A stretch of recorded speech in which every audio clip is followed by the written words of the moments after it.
Okay, good evening, everybody. Thank you very much for joining us for Hiking Japan's Kumano Kodo and more specifically self-guided. And someone who specializes in self-guided walking is Jacqueline Lofts. So we're very happy and lucky to have her here this evening.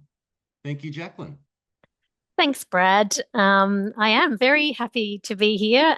There's lots of people who've signed up to learn about self-guided walking on the Kumano Kodo. So thanks for joining us, whether you're there live out there right now or watching a replay from somewhere else. As Brad said, my name is Jacqueline. I am a very keen walker. I'm also a big food lover, and I've been very interested in pilgrimage walks for many years. I had walked previously pilgrimage paths in Spain, France, Portugal, Italy, and so Japan came to me, the Kumano Kodo came to me off that interest of pilgrimage trails in particular. But also the culture and the food was extremely appealing. So I also lead a trip with our UTRAX division twice a year. So yeah, walking, food, culture, this definitely has all of that. Very briefly tonight, we'll be talking about a few basics about what the Kumano Kodo is and a bit about the terrain. And we'll talk about food and weather and accommodation. It's just to get you started. We do have a great team of people at our various offices who can definitely talk you through more details about your booking. And I will give you some tips at the end and then also some questions at the very end. And we aim to be together for about 30 or so minutes. The Kumano Kodo, as I say, is a pilgrimage path, which is how I came to be so interested in this. And much like the Camino paths in Europe, it's formed over many, many centuries. This was a network of paths that was from the ancient capital of Kyoto, and it was emperors, in fact, who undertook this path, often for 30 or 40 days, from the ancient capital of Kyoto down to the Kii Peninsula, to sort of honor their faith of Shintoism and Buddhism. This area, the Kii Peninsula, is believed to be a very spiritual and sacred area. It's full of mountains and rivers and forests. And the belief system in Japan and in this area was Shinto Buddhism, which is Buddhism you're probably familiar with. And Shintoism is a religion about honoring nature. And it was believed that these deities or spirits lived in the mountains and forests and rivers. So these emperors and later samurais and then regular people would travel from across the Kii Peninsula to visit the three grand shrines that make this pilgrimage, the Kumano Kodo. You do see all sorts of symbolism throughout this trail, and it's really, really fascinating. But these little papers that are shaped like lightning are one such thing that you see, and they indicate that a spirit is living at this location in the trees or in the earth there.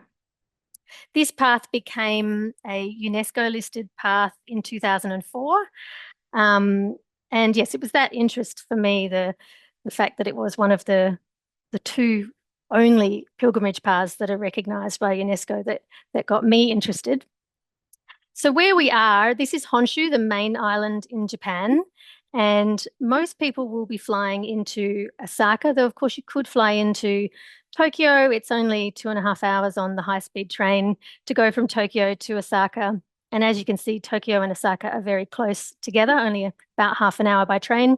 So you could certainly have time in Kyoto or Osaka before or after your trip, and then it would tie in with Tokyo very easily as well. The train travel in Japan is excellent. And so you do nominate the train ticket that you want to depart from with your bookings with us. And as I say, you could certainly spend time in both cities. If you haven't been to Japan before, Kyoto is the sort of old Japan. It's more traditional, more temples, lots of arts. And Osaka is a little bit more like Tokyo. It's the neon and the high rise and all the food, the street food and all of those sorts of things. So Actually, going to both of them would work out very well, Kyoto and Osaka, and an incredible contrast to spend time in the cities and then have yourself immersed in nature in the Key Peninsula. So we're going all the way south on that west side down to Tanabe. So that's a few hours by train, depending on the particular service, and that's where you'll start the Kumano Kodo. We're talking today about the Nakahechi route, which is definitely the most walked route, although it is a series of routes like many pilgrimage paths are. This starts on the west coast, so going from west to east, and that's from Tanabe through to Katsura. That's the Nakahechi route, all on the Key Peninsula south of Osaka. The scenery and terrain of this trip, it is really, really beautiful. It is definitely an immersion in nature. You're deep in cedar forests. There's lots of ferns and moss, stone steps, shrines and temples. It's really got quite a magical feeling. You do see on the path the three main shrines that make this path the Kumano Kodo, and there are lots of smaller shrines along the way as well. And there's really not that many villages. You do start and end in a village, and you go through a couple of smaller villages, but this is definitely a remote walk, and that is part of the magic of being really in a rural part of Japan, deeply immersed in nature, as I mentioned. You see a little bit of local life going on, which is really nice. You do pass some small farming villages where they are growing rice or tea. So you do get a little view of rural life in Japan, but it is definitely dominated by forests and mountains. This is one of the smaller villages that I'm talking about. You can see there's really only a few houses and shops. So you do feel just a world away from the cities where you've come from to start your walk. This is, in fact, one of the tea fields that I mentioned. You do also finish at Katsura, whether your walk finishes there or whether you finish and then catch a bus there to then get your onward travel back to Osaka or Kyoto. And here you're on the Pacific Ocean.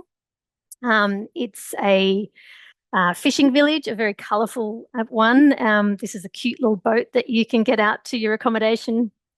And this is known as Tuna Town as well. So it is a fishing village, as I mentioned, and you can actually see the tuna auctions, which are made quite famous in Tokyo, but there's a version of them here in Katsura. If your walk isn't including a night in Katsura, I actually think it is a really fun place to spend a night, especially if you like tuna. The terrain itself, we are, as I say, quite remote. It's a mountainous region, and it is you're deep in forest, so there's a lot of moss, which makes the rock paths quite slippery. And you do have a lot of stairs, a lot of ups and downs, and a lot of tree roots. So this is quite a rugged trail. You definitely need good footwear, and you have to be really watching where you place your feet. If it's been raining or snow, it can definitely make this path quite slippery. But it is, as I say, very nature driven. You have these beautiful cedar forests, and it really does make for a wonderful atmosphere. Along the trail, I said you don't pass a lot of villages. There are a few smaller ones and some of the farms, but there are these little hiking huts which are quite handy to take your lunch or a break, or if it is blustery weather, this is a nice place to take some shelter. So you'll see these along the way as well. So which itinerary to take is really about how much time you have. So these paths that we're talking about today, the self-guided Kumano Kodo paths, are all on that Nakahechi route from Tanabe through to Katsura. And then really how much of the path you walk depends on how much time you have. If you have time to do the whole path, we have a 10-day itinerary, but more commonly people are doing 5 and 6 days, and you really get an excellent feel for this path in that time. It's very rewarding for such a short trip. So that's one of the many pluses about this trip. The exact place you stay, though, will be dependent on the accommodation that's been booked for you. These are very small guest houses that we're staying in on this path. And so you will still sort of start and end at the same place, but your exact night stops and the exact route that you will undertake in your 5 or 6 or 10 days will depend on the accommodation bookings that have been made for you when you make your booking. And then with all of the walks, people are also taking buses for parts of the day. So your walking day might start with taking a bus to where you set off from and then doing your walk and finishing at your accommodation, or perhaps the other way around, where you start walking straight off in the morning and then catch a bus in the afternoon to your accommodation. So there is a mixture of transport and walking on these itineraries. And one of the good things about that is there is some options to shorten walks. It is a really good bus service. It's not super frequent, but it's very easy to use, and it is very convenient for adapting walks, either to shorten them or if you needed to skip a day for any reason, if you I don't know, if you rolled an ankle or had a blister or something that meant you didn't want to do any walking, there would be the possibility to take the buses, which, as I say, not super frequent, but they are a convenient way to get between places. The walk itself is very much through forest and mountainous areas, as I showed in the previous slide. So you do have to make those decisions about transport at the start of your day, because opting out part the way through the day is really not so easy to do. So it is a good option with a bit of planning. The difficulty of this path is interesting because when you look at the distances, they don't look that much. Most of our itineraries are between 5 and 15 kilometers, or 3 and 9 miles each day, which doesn't sound like a lot, but don't be fooled by those low kilometers. It's actually a really quite challenging walk in that there are lots of stairs and some of them are quite steep, lots of up and down. It's not really a flat walk. So, 5 to 15 kilometers going up and down definitely adds to the challenge. And as I mentioned before, just watching your footing because of the potential for the stairs or the moss to be quite slippery. That's definitely something you have to take into account. So the terrain is what makes this path challenging, not the distance. But as I say, there are some options for shortening the walk that you'll undertake for the day. And a lot of the time, you wouldn't need to decide that until the morning of. You'll have an option of a longer or a shorter path for that day, depending on which bus you choose to take in addition to your walking. So team can talk to you more about that. But if you are worried about the difficulty, there are some options. You could also take rest days, being a self-guided trip that allows you the flexibility to make that as part of your booking with us, that you do need to let us know at the time you make the booking. So difficult for terrain, but not difficult for distance. And there are some ways to adapt. So don't be put off, but also don't look at 5 to 15 kilometers and assume it's easy, because it's actually not an easy path. It is a remote, rugged, mountainous hike in really beautiful, beautiful surroundings. The self-guided option, as I say, when you could add a rest day, the beauty of these self-guided options is that you can book the walk you want for the days you want. So you can request your own start date. This trip is possible pretty much year round. And so you can choose your own start date, and whether you want to do the 5, the 6, or the 10-day. And then, as I say, rest days are also an option if you feel like you'd like more time in one of the locations, just to let us know at the time you make your booking. So self-guided means we're going to pre-book all the accommodation for you, the luggage transfers, so you're just walking with a day pack, and also the meals are part of your accommodation. And that's a real highlight, and it really keeps things very simple. So you only really have to worry about the walking, and then those buses that, as they are easy to use, and they are provided in your information pack. So there is a information centre in Tanabe where the walk starts, and you'll either have an information pack in advance, or you'll meet the staff at the visitor centre in Tanabe and they'll take you through everything. But all of your documents are in English. You have got a phone number you can call if you need some assistance, but all of your accommodations pre-booked. So you've always got a bed waiting for you. and your meals are part of your accommodation stay, and your bag is going to get moved for you each day. So you're just walking with a day pack. One of the things I really like about self-guided is that once I'm on the walk, I can just do things completely at my own pace. So you'll have to fit in with the breakfast times of your accommodation and have your luggage ready for collection. But really, about the pace and what time you set off for the day is up to you, and taking your breaks wherever you want, taking lots of photos, just dawdling and sort of soaking up the atmosphere around you. You're not in any rush at all, and you can just take things at your own pace.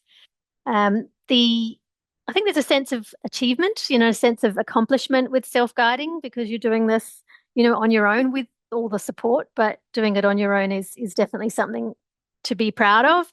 And it's a nice thing to do with family and friends. I traveled with two of my friends, and we just had a really fantastic time. And we have lots of people who do this trip with friends or relatives. And you can also do this trip on your own. Um, and if you were walking on your own, there's a couple of things to be aware of. You should be aware that the availability for the single-use rooms will book up quite quickly. And also that even though this is a very popular walk, it's incredibly peaceful, and you can actually go quite a long time without seeing people. So if you were walking solo, you'd need to be really comfortable that you might not see that many people throughout the day. And again, there's a sense of accomplishment and solitude and enjoyment that comes with that, if that's the sort of walk that you're looking for. The waymarking on this path is excellent. If you know anything about Japan, they are a very thorough and orderly and organized country, and they really pride themselves on doing things well. And the waymarking on this path is no exception. It's very, very well waymarked with signposts like this. And then there's also regular, pretty much every half kilometer, there's a small wooden marker as well. And then you'll see the shrines and those little rest huts that I was talking about. So there are these constant sort of reminders that you are on the Kumano Kodo path, and also some very helpful signs that tell you when it's not the Kumano Kodo path. If you are at a junction, there is actually a very, very clear not the Kumano Kodo written in one direction, so you know that's not the way to go. So really, really well waymarked, and I think you'll find that's a real benefit and why self-guided trips work so well here. These little shrines that you see along the way, you can leave a wish here, like as I am doing there with a small coin. And then these little boxes on the other side of the screen are for collecting the stamp, which I'll talk about as part of the dual pilgrimage. So you'll see very clear indicators that you're on the Kumano Kodo throughout when you're on the path. So what is a dual pilgrimage? So this is the Kumano Kodo is a pilgrimage path, as I mentioned, has been the case for many centuries, and it is one of only two that are recognized by UNESCO with heritage listing. And the other is the Spanish Camino, or the Camino de Compostela, if you've heard of it. So these two are the only two UNESCO heritage paths, so they decided to sort of pair up and create a dual pilgrimage. And that is now possible for anyone who walks one and then the other. They can get a special certificate that shows that they are a dual pilgrim. So if you are wanting to do this with the Kumano Kodo, you do need to follow a path that visits the three shrines, which you can do in the 5, 6, and 10-day itineraries that I mentioned. And when you come to Japan, if you have walked the Spanish Camino, you'll need to bring proof of that. So your credential from your Spanish Camino with you to Japan, and then take that to the office, the pilgrim office, either in Tanabe or Hongu, and they will give you the credential where you can collect stamps as people do on the Spanish Camino, and then you can get your dual pilgrimage. So the two paths are linked by the fact that they are, deeply cultural and spiritual experiences, but that's pretty much where the similarities end. The Kumano Kodo is very, very different to the Spanish Camino or the Caminos in Europe for lots and lots of different reasons. This path isn't about going to an endpoint like the Spanish Camino is. It is necessary to visit the three shrines in order to get the dual pilgrimage, but there isn't that same sort of emphasis on an endpoint like there is with Santiago. It's definitely a more remote and rugged walk. It's a hike, really, because it's in a mountainous region. It's quite remote, and you're not going to see lots and lots of walkers and large groups like you do on the Spanish Camino or staying in pilgrim albergues, which is also a really common thing in Spain. So that doesn't exist on the Japanese route. It's also Buddhist Shinto instead of Catholic. And this one you can do in as little as 5 days compared to the longer stretches on the Spanish Camino. So they are united as a dual pilgrimage, but two very, very different and unique experiences.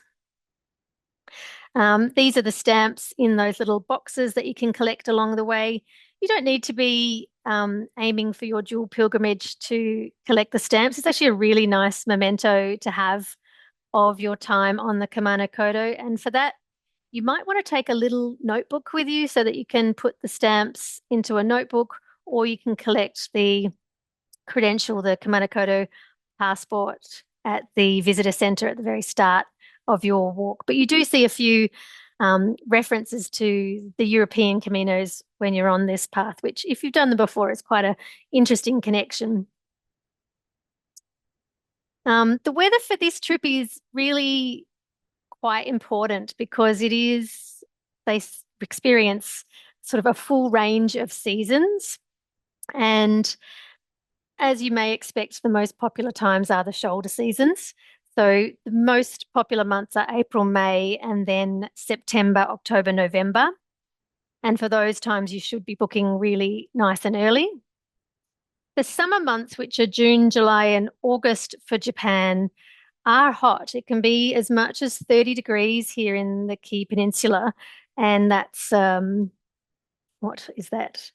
For my friends in North America, what are we, 75, 85, 90 Fahrenheit, I think.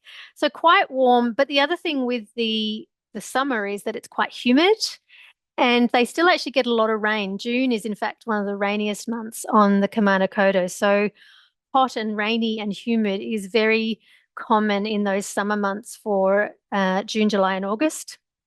And then the winter months, which are possible to hike the Kumano Kodo, but it is very cold, down to 0 or 30 degrees Fahrenheit, and really as daytime temperatures might only be sort of 3, 4, 5 degrees Celsius in the winter. So that's really quite cool. And with that, you also get the potential for snow in the winter months. I walked this path in early March, which is moving into spring, and we had some really cold days and some flurries of snow, which was beautiful.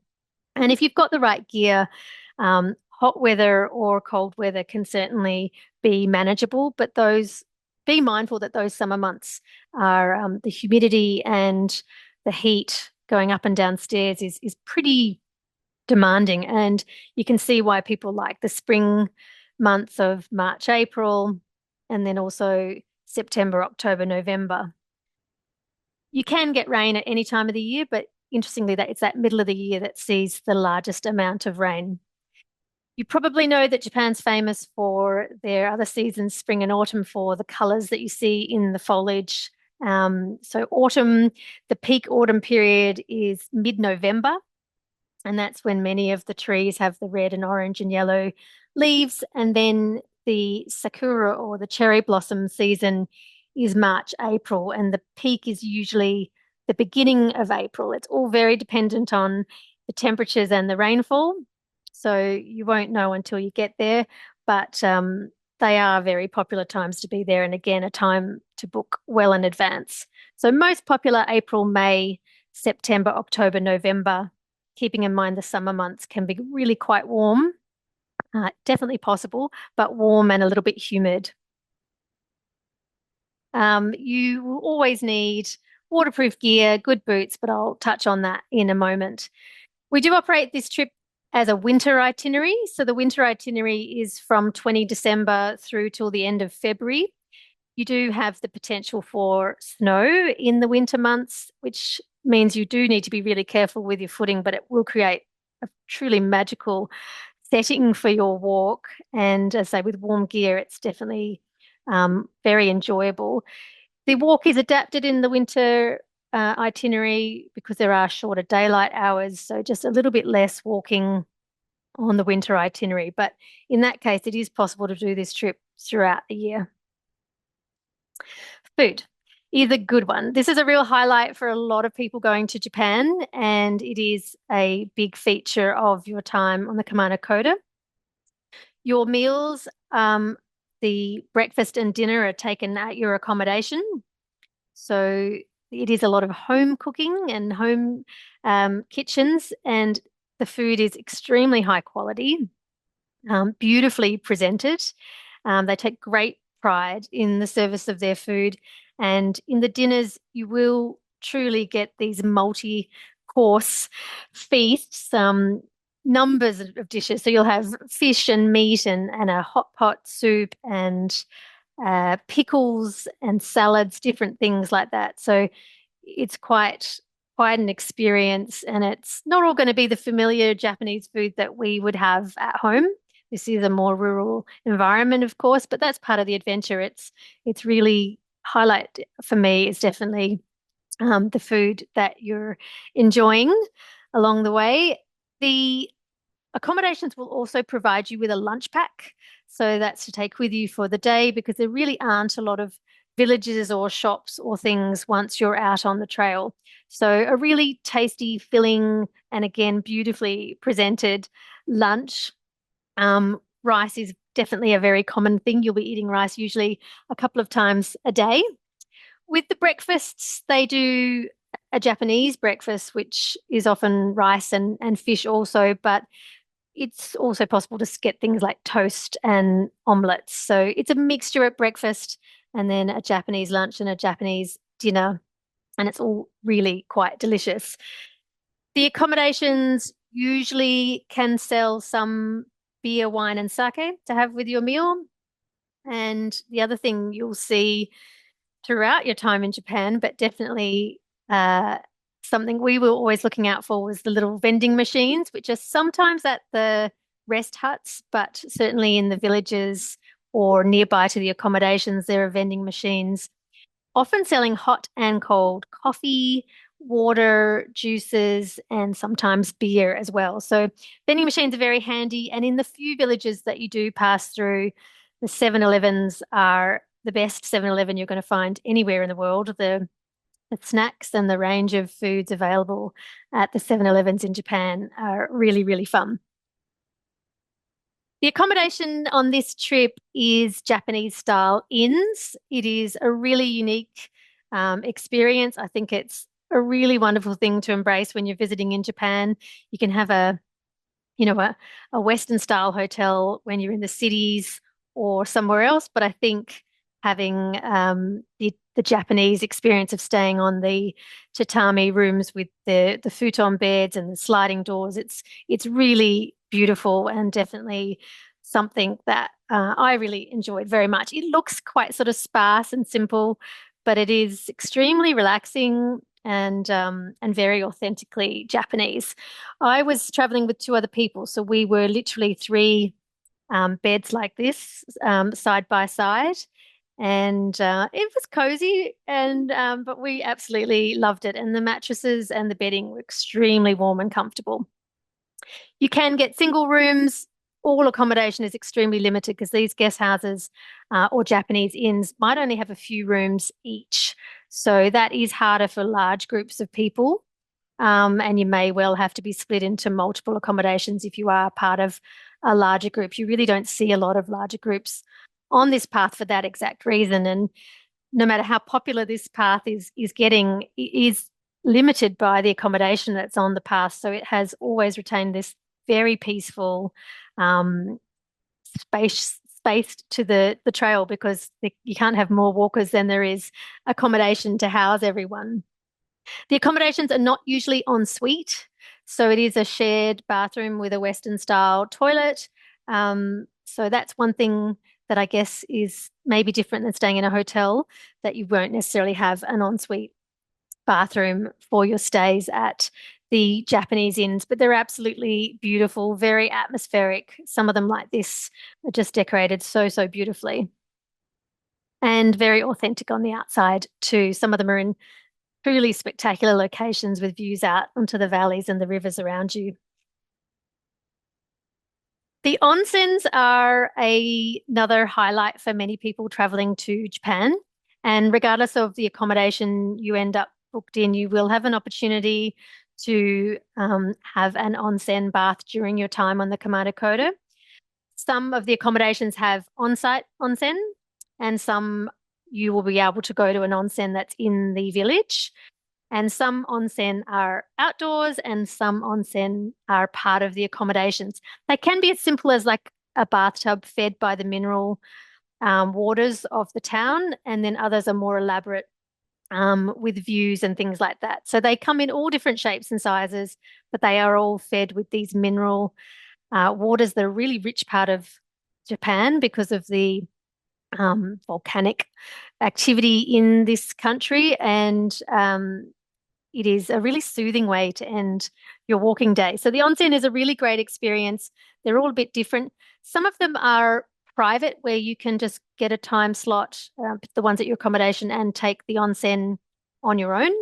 And others are public, which are then split into male and female. If you're not already familiar, onsen is something that people do without a bathing costume. You aren't allowed to wear a bathing costume into the onsen, and that's a little bit unusual for some people. It can feel a very um, self-conscious sort of idea at first, but it is a huge part of Japanese culture, and it's very well set up, and um, it really feels very normal once you've done it once or twice. But really importantly, onsen is not about bathing. Onsen is about relaxation and rejuvenation. So you actually wash yourself before you go into an onsen, and that's an incredibly important thing. And there is a special area where you can do that, and you can't take towels or any kind of materials into the bath with you.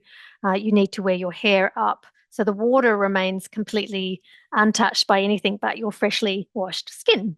As I say, it's a kind of new concept for many of us, but it is well explained in the information that you receive, and it's a very, very unique and special part about traveling in Japan. The people you will meet on the path and at your accommodation are incredibly welcoming. We just found everyone so, so helpful. Not everyone speaks a lot of English, so it can be fun working with a bit of Google Translate. But your host will be really familiar with how to welcome you and explain where to put your shoes, where to put your bag, what time you're eating your dinner. And they really are a wonderful part of staying in the Japanese inns that we do on this walk. Etiquette in Japan is a really important thing. There are lots of blogs or YouTube sort of videos that you could watch, and we definitely have some details about this in our information as well. But it is a very important part of traveling in Japan, and it's a way of showing respect, to be aware of what some of the etiquette is. And there's quite a bit. So I'm just going to mention a few things just tonight. But one really important one is shoes. You do not wear your shoes inside. If you're ever unsure, usually when you look around, you'll see that other people have taken their shoes and there are special slippers to put on instead. But the big tip is that wherever there's a step up, you're changing footwear. So out of your shoes and into slippers. And the idea is you're not meant to even let your socks touch the ground. So you go straight from your shoes to the slippers. So that can take a bit of practice, but again, all part of the fun. They usually have separate toilet slippers. So you will actually change from your outdoor shoes into your indoor slippers, and then from your indoor slippers to your toilet slippers. But you'll get the hang of all that, I promise. Queuing is a real thing in Japan, and there's a very orderly way of doing it. And usually there's a mark on the ground telling you where you should stand orderly. bowing is the most common way to greet someone or show thanks. It's similar to a handshake, and it's just a very polite thing to do if you're comfortable to do so. Tipping is not a thing in Japan. In fact, in some cases, it can actually cause offense. So it's really encouraged not to tip in Japan. What else have we got? Transport, they encourage you not to talk loudly. So no yelling sort of across a bus or a train. That's not really the done thing in Japan. And eating while walking is another thing that is discouraged. So just a few things to get used to. Often you can just look around at what people are doing, the local people are doing, and that will tell you what you need to know. Packing and gear. So we'll always provide a packing list for you. And of course, this is going to really depend on the time of year you've chosen to walk on the Kumano Kodo. We talked about the fact that the summers can be wet and very hot and humid, and the fact that the winters and even spring can be with a bit of snow and quite cold, as low as 0 overnight. So the gear that you're going to need is really going to be dependent on the time of year that you're traveling. And we do provide a list, and you can certainly talk to our team here. A couple of things I would think are really important, though, are walking poles. Because of the fact that it's sort of steep ups and downs on stairs and that they can be a little bit slippery, I think the walking poles are really, really useful. I also quite like having a little pouch around my waist because that's really handy for coins, which you'll need for catching the buses. You need to have some small coins for that. Also, you can keep your phone, sunglasses, lip balm, sunscreen in that pouch. I find that a bit easier than having to sort of stop and take my day pack off, but that's just me. I took a thermos because I was walking at a cold time of year, and so being able to have a hot tea or coffee during the walk was actually really lovely. And for the rain protection, you can, of course, wear a rain jacket, but if you are traveling in one of those months that's kind of hot and humid, I actually really like the ponchos that you can just put over the top of yourself and your pack because it allows a little bit more airflow. And I think that for me is a bit more comfortable. So ponchos are good. You could also take an umbrella if it wasn't too windy, but the ponchos are a little bit better probably for that.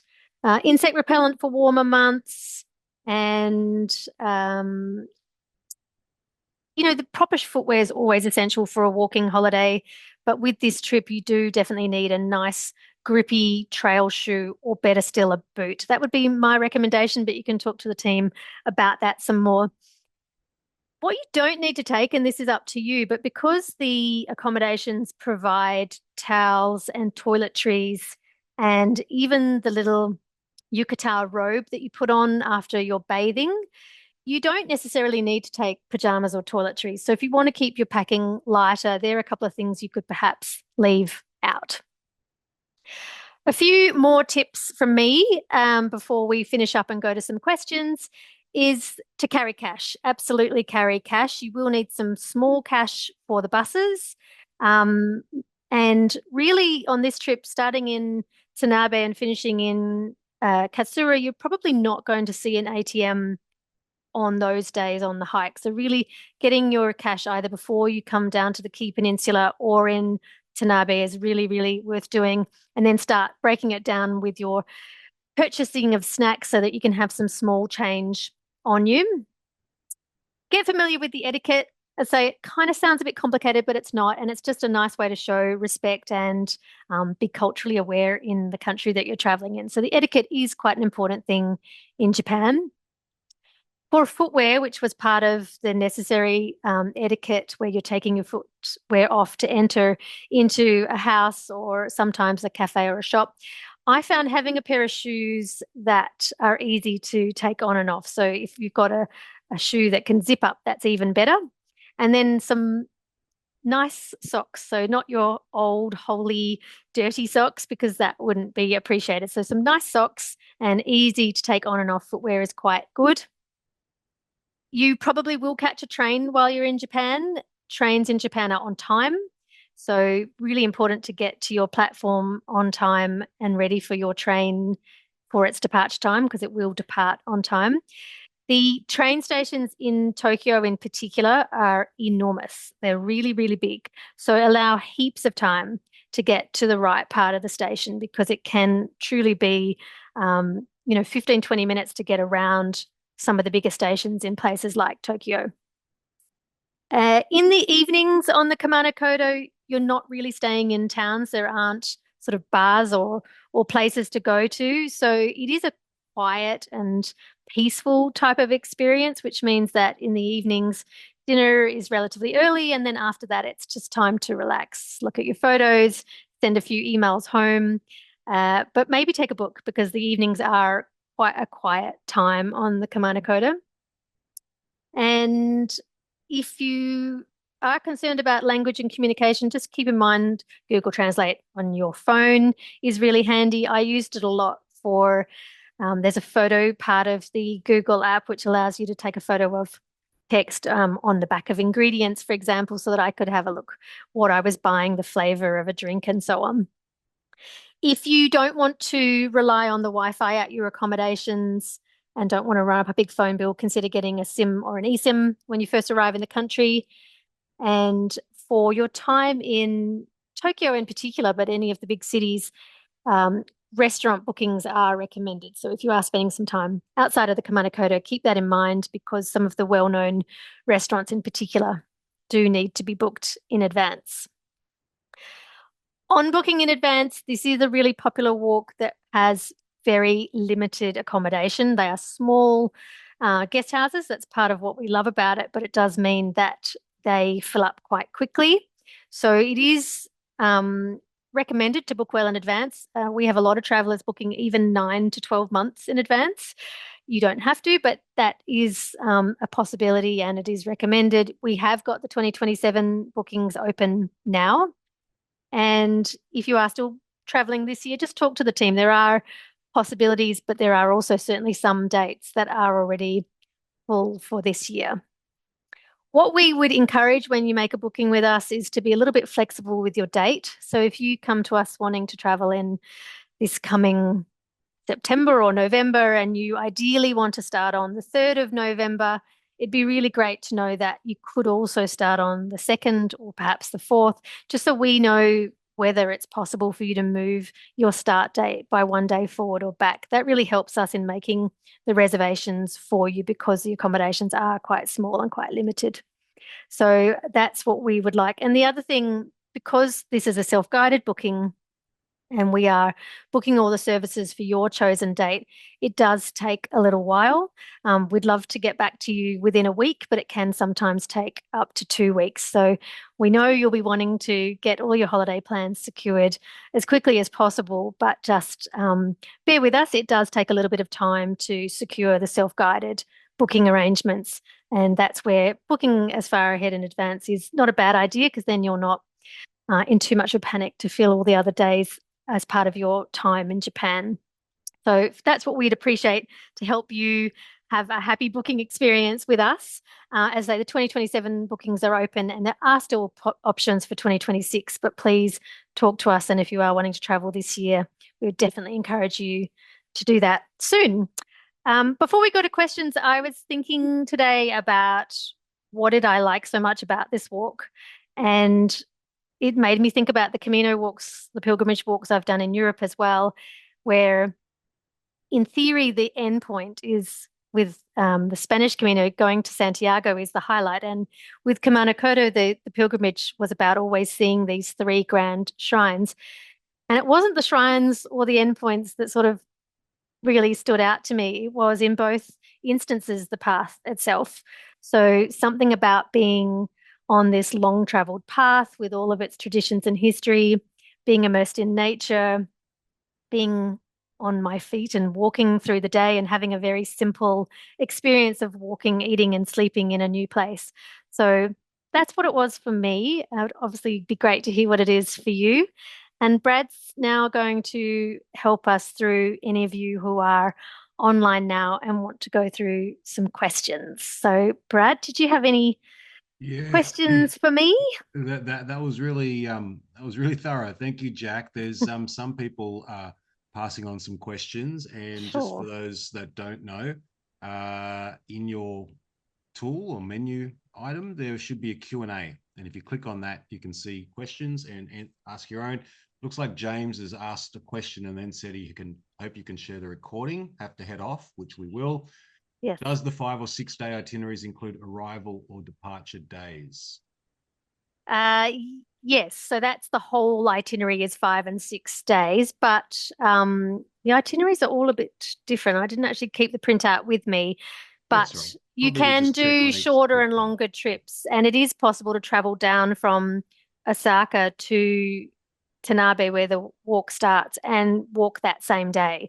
So you can arrive and walk without needing like that sort of pre-night, if you will. So you can day one can be your arrive and walk, and it is just a few hours from Osaka or Kyoto, depending on which service you're booked on.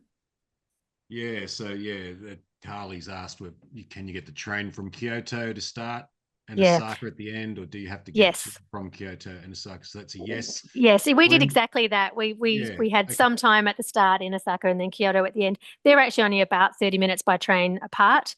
The train services vary, some are direct, some are not. So exact sort of timing will depend on that. But yes, you can definitely encounter both cities at either end of your trip and yeah, similar distance. okay. Glenda's asked, would I need to order gluten-free food as I'm celiac? Yes, dietary is something you would definitely want to talk to us about because these are small kitchens in the guest houses, and it is important to make sure they can cater for what you need. My understanding is that the one that's difficult for our team to accommodate is vegan because the fish stocks or meat stocks are the most common. It's either one or the other, usually in the bases. But I do think you would be okay for celiac, but please do talk to our team so that we can confirm that for you. All But right, there's vegan, unfortunately, is a hard one. there's a few questions, Jack, so we might give it the quick answers. Sure, Nicole sorry. Bryan, are there toilet facilities along the walk? Yes. Yeah, there's so much to cover. Sorry, Brad. Yes, Okay, there that's is. good. Yes, there are. Yes. That's good. So Julia has asked, what is the average elevation that one has to climb, for instance, to Nachi Shrine? Ooh, okay. Um, I don't know what the elevation gains are on each day. I think we do have some of that information in our trip notes. The highest point on the trip itself is 898 meters or thereabouts. So there isn't any high altitude, but you are certainly going up and down each day several hundred meters. It will depend on the exact route you're doing. So trip notes or our team can help a bit more with that. Excellent. Carly asks, I have the time to do 10 days, wondering about advice to choose 6 or 10-day option. Oh, more is more. I think more time on the trail is a great way to go. If you've got the time, do it. What is the 10-day itinerary? The same as the 5-day? What's the Yeah. accommodation in your photos? Your itinerary seems to have 2 options. Yeah, we have a number of different itineraries, and again, night stops will always change depending on where you're booked. The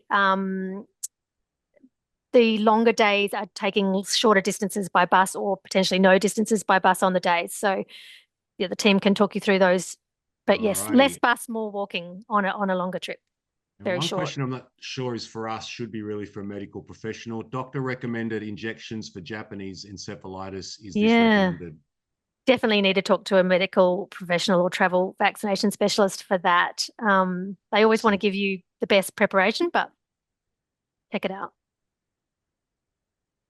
Okay. All right. So yeah, if you've got detailed questions about the itinerary, talk to our team.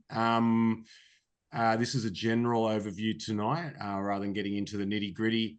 But if yeah, details like what meals are included are printed on the trip notes, that would be what that is.